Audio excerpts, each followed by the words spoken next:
আদর্শ স্বামীর দায়িত্ব হলো তার স্ত্রীর শারীরিক চাহিদা পূরণ করা, তার স্ত্রীর আর্থিক চাহিদা অর্থাৎ ভরণ পোষণ এগুলোর ব্যবস্থা করা, তার সাথে সুন্দর আচরণ করা। আল্লাহ বলেছেন ওয়া আশিরুহুন্না বিল মারুফ, তোমরা স্ত্রীদের সঙ্গে যথাযথভাবে বসবাস করবে, সামাজিক যে তাদের মর্যাদা আছে সেটাকে লক্ষ্য করে বসবাস করবে, গালমন্দ করবে না, অযথা তাকে কষ্ট দিবে না এবং অযথা প্রহার করবে না এবং তার প্রতি অসম্মান অশ্রদ্ধা হয় এরকম কোনো কিছু করবে না, যথাসম্ভব তার কাজে হেল্প করবে। রাসূল করিম সাল্লাল্লাহু আলাইহি ওয়াসাল্লাম স্ত্রীর কাজে হেল্প করতেন, মন খারাপ হলে তাকে সময় দেওয়া, এগুলো সবগুলো আদর্শ স্বামীর দায়িত্ব।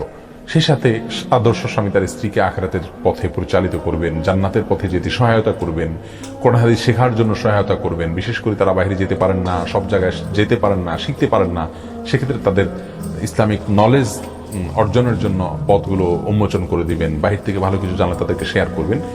সুন্দরভাবে তাদের সাথে বসবাস করা, তাদেরকে স্যাটিসফাইড করা, এটা আদর্শ স্বামীর গুণ। একটা পর্যায়ে গিয়ে সেই স্ত্রী যখন বলবেন যে হ্যাঁ আমার স্বামী একজন ভালো মানুষ সার্বিকভাবে, তখন তিনি আল্লাহর কাছেও ভালো হিসাবে বিবেচিত হবেন। অতএব তার কাছ থেকে সার্টিফিকেট যেহেতু নিতে হবে বিধায় তাকে সন্তুষ্ট করার বৈধ সমস্ত উপায়গুলো আমাদের অবলম্বন করতে হবে, সেক্ষেত্রে আদর্শ স্বামী হওয়া যাবে।